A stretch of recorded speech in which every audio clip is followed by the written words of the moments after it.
let's start our prose. Shooting an Elephant by George Orwell.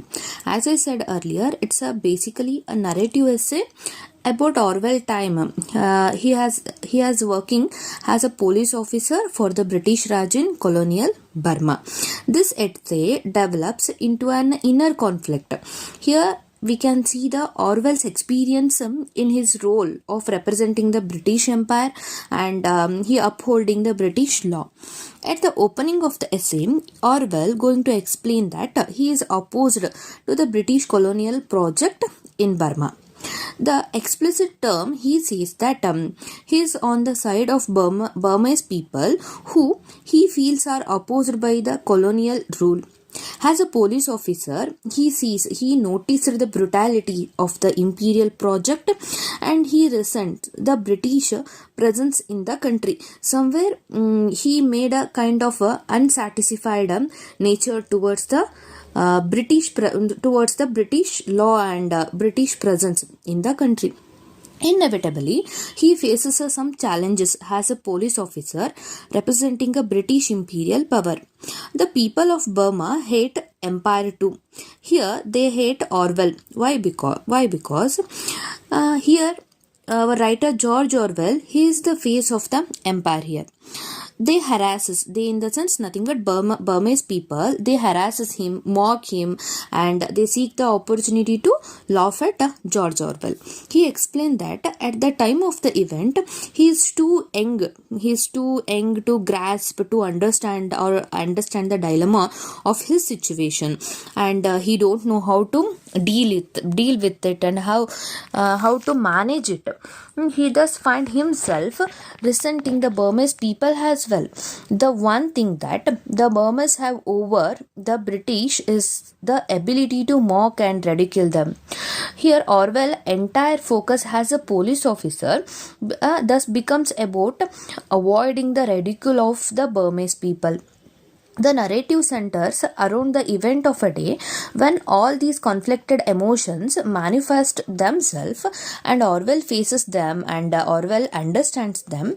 On this day, Orwell learns that an elephant has broken its chain and it is undergoing a bout of must. Somewhere here we can see the uncontrollable violence by the elephant. The elephant is rampaging through the bazaar and wrecking there. Feeling compelled to do some decent policing, Orwell set out with a small rifle to see what's happening there. He states that he has no intention of killing the elephant.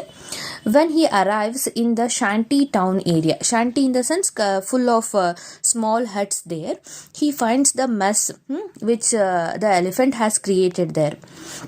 It has trampled grass huts, trampled in the sense nothing but crush. Elephant already destroyed the grass huts there and turned over the garbage disposal van. Elephant destroyed this garbage disposal van too, and in the same way, elephant killed the man there. Orwell sends of an elephant rifle through. Though he still has no intention of killing the elephant, he states that he merely wants to defend himself. With the rifle, he is led down to the paddy field in the sense nothing but rice field, where he noticed this giant elephant peacefully eating the grass. Upon the laying eyes on the elephant, he instantly feels that it would be wrong to kill it. Somewhere it seems like a murdering, but when he looks back to see the people watching, here people in the sense nothing but Burmese people, he realizes that the crowd is massive, at least 2 to 3,000 people there. He feels their eyes on him.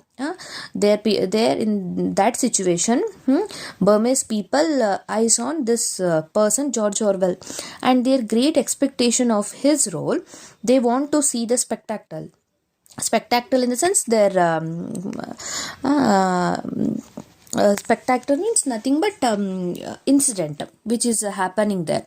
But more importantly, he feels they expect him to uphold the performances of the power that he mean to be represent as an officer of the British Empire. At this stage, Orwell has the clear revelation that all white men are colonized, they are under controlled by the colonizers. Somewhere, if he flutters, he will let down the guise of power, but most of all, he will create an opportunity for the people to laugh. Nothing terrifies him more than the prospect of humiliation by the Burmese crowd. So that's why he realizes that the entire enterprises of the empire is kept afloat by the personal fear of humiliation of individual officers. So he thus gets down on the ground and takes aim with the powerful elephant gun with a cross hairs in the river. He fires at the elephant brain. He hits the elephant and the crowd started roaring. But the elephant doesn't die. A disturbing change comes over it and he immediately ceases to age. He fires again and this time brings it slowly to its knees. But still it doesn't go down. He fires again and it come back up dramatically, rising on leg and lifting its trunk before thundering to the earth. Still, however, it remains alive. Orwell goes to it and finds that it's still breathing. He proceeds to uphold a bullet after bullet into the elephant's heart, but it don't die. The people have swamped in the sense nothing but collecting into steel. They started collecting the meat from the elephant without describing his shame or guilt. He leaves the elephant alive, suffering terribly. He learns later that it took half an hour for the elephant to die.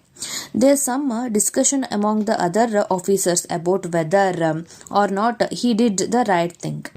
Here's somewhere George Orwell started a discussion about his act, whether he did right or wrong. The older ones thinks that he did right. The younger ones feel that he did whatever he did, it's completely wrong. Why? Because elephant is more worth than the people of Burmese.